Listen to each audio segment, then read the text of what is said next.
Et c'est l'heure, Philippe, de l'info média du jour. Oui, et cette info média, c'est l'histoire d'un lifting complet, rassurez-vous. La chirurgie esthétique ne s'invite pas sur ce plateau. On va parler d'un hebdomadaire, en l'occurrence Gala, créé en 1993, qui fait peau neuve en lançant une nouvelle formule. Tout change, maquette new look, nouveau positionnement et nouvelle rubrique. Alors bien sûr, le magazine fondé par Axel Gans ne change pas d'ADN. Il fait la part belle aux célébrités de tous horizons, sans tomber dans les facilités de la presse people, ni toutefois la paparazzade. Bonjour Mathias Gürtler. Bonjour Philippe. Vous êtes le rédac-chef de l'hebdomadaire, j'arrive à le dire, Gala. Quoi de neuf dans cette formule? Question basique pour démarrer. Quoi de neuf? En fait, plus d'histoire, encore plus d'histoire, et avec des stars un peu différentes. Parce qu'on s'est aperçu d'une chose, c'est que la star en 2019 n'est pas la star de 2013, 12 et encore moins 93, date de naissance de Gala.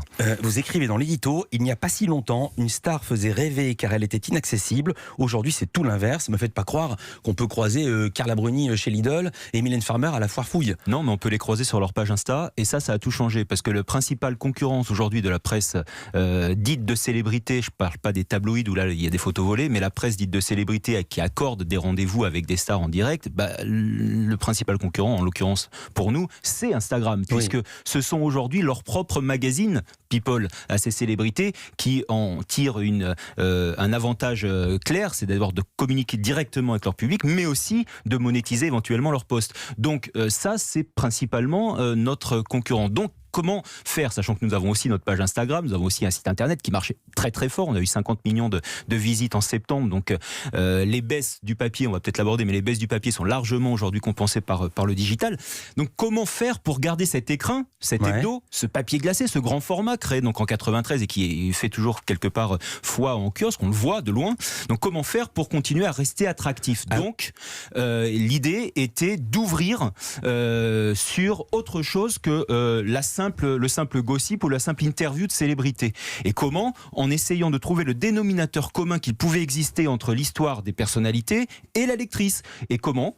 En essayant donc d'apporter des petits bonus, comme des bonus DVD à chaque interview sur des sujets de société. C'est par exemple ce qu'on voit en couverture, il y a Florent Pagny et son épouse, Azucena, j'espère que je prononce bien. C'est ça. Et au lieu de faire un sujet directement sur eux, c'est un sujet concernant pour la lectrice, parce que votre lectorat est majoritairement féminin. Voilà. Comme Florent et Azucena, en couple, faut-il se ressembler pour durer? Ça fait 26 ans qu'ils sont ensemble, ils répondent à Nikos Aliagas, qui est l'un de nos contributeurs. Un nouveau contributeur. Voilà, ils sont aussi photographiés par eux. Et bien sûr, il y a une interview, ils nous racontent leur parcours intime, leur parcours de vie, et là on est dans l'ADN Gala. Mais la nouveauté, c'est qu'en plus, on se pose des questions, et qui sont les questions que se pose la lectrice, qui se dit comment font-ils? C'est rare dans ce showbiz, 26 ans ensemble, alors qu'en plus apparemment ils sont très différents, ils ont des... Non, en fait ils se ressemblent beaucoup, c'est ce qu'ils nous racontent, mais nous on se pose la question, faut-il se ressembler? Tout comme on se pose la question suite à une interview de Claude Lelouch où il nous dit qu'il n'aura plus d'enfants qu'il ne souhaite plus d'enfants, il en a déjà beaucoup, vous allez me dire, mais il ne souhaite plus d'enfants avec sa dernière compagne. Peut-on être heureux, un couple le débat de la semaine, je vais vous le dire, ce que vous l'avez écrit il y a 2 semaines, donc vous avez oublié votre titre. C'est ça. Le débat de la semaine, les couples sans enfants sont-ils plus heureux? Je raconte aux gens comment ça se passe quand vous avez un rédac chef, il travaille sur le prochain journal, il ne travaille pas sur une journal qui vient de sortir. Voilà. Donc il n'a plus en tête. Autre signature, vous avez parlé de Nikos Aliagas, Catherine Sellac. Oui, Catherine Sellac et Nikos qui sont plébiscités parce qu'on a fait des études, on a rencontré beaucoup de lectrices. Oui, ce que je voulais vous dire, c'est que cette nouvelle formule, et ça c'est une nouveauté, c'est assez rare dans l'univers de la presse écrite, on l'a co-créée avec les lectrices. C'est-à-dire que d'habitude, vous savez comment ça se passe, on fait une nouvelle formule, et puis on va la tester une fois qu'elle est lancée auprès d'un panel de lectrices en province généralement. Là, ce qu'on a fait, c'est qu'on a été voir ces mêmes lectrices, mais avant. D'accord. On les a vues 2 fois, c'est-à-dire qu'on leur a présenté les 2 moutures précédentes. On a corrigé et on leur montrera les 3 prochains numéros pour éventuellement aussi rectifier le tir. Donc c'est vraiment de la co-création avec les lectrices. Ça aussi, c'est une nouveauté. Vous annoncez moins de promotion? Ça aussi, rejet total de la part de la lectrice. La promotion aujourd'hui, c'est gratos sur Internet pour voir ce que raconte un film. On n'a pas besoin d'acheter Gala 3,20 € pour connaître l'ambiance du plateau. On va sur Allociné et c'est gratos. Il y a une bande-annonce. Donc toutes ces questions qu'on se pose, cette différenciation, s'affranchir de l'actualité et de l'immédiateté d'Internet, voilà les questions que nous nous sommes posées. Voilà à quoi on a voulu y répondre. Vous dites toujours la lectrice, il y a combien de lecteurs? C'est 10%, 15%, c'est marginal? Les hommes qui lisent Gala? Non, c'est pas. Alors, c'est 300 000 lecteurs par semaine, c'est énorme. En fait, on est le magazine féminin le plus lu par les hommes. Pourquoi? Parce que c'est 300 000 lecteurs, garçons. Garçons. Et en tout? on est autour de on est autour d'1 million de lectrices, quoi. Donc c'est quand même beaucoup, parce qu'en fait Gala est le magazine qui est l'un des magazines qui a le plus gros turnover.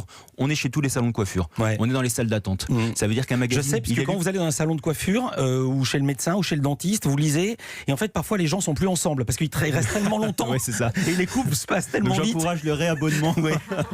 Mais effectivement, donc ça veut dire qu'un magazine il passe entre 9 paires de mains.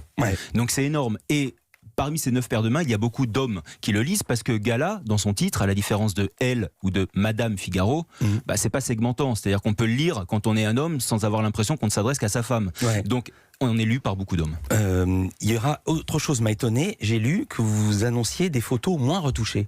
Oui, alors ça aussi, ça fait partie de toute la réflexion et de l'ère du temps. Aujourd'hui, on est dans une époque d'authenticité. Ça, je pense que tout le monde l'a compris. C'est aussi pour ça que je disais dans l'édito que les stars de l'époque étaient inaccessibles. Aujourd'hui, les stars, elles ne doivent pas être inaccessibles. Les stars, c'est votre voisine de palier qui mérite sa notoriété. Cette notion de mérite, qui à l'époque n'était pas tant mise en avant que ça, et aujourd'hui primordial. On doit avoir passé des hauts, des bas, surmonté des épreuves, ça c'est les lectrices qui nous le disent, pour être considéré comme une star, pour être considéré comme quelqu'un susceptible de susciter de l'admiration et de l'inspiration. Et voilà un peu aujourd'hui ce qui change complètement par rapport même il y a 2 ans. C'est-à-dire que la star doit inspirer. Ce qui change également par rapport à il y a 2 ans, il y a 5 ans, c'est que les journaux ne sont plus seulement des éditeurs d'informations sur papier, sur Internet. Vous préparez également des choses nouvelles. Je ne vais pas déflorer ce dont on va parler. Ça s'appelle les soirées Gala Live. C'est presque secret. Vous allez tout savoir dans quelques moments. Dans l'infomédia du jour, on parle d'un lifting, celui du magazine Gala, avec une toute nouvelle formule. On y revient dans un instant sur Europe 1.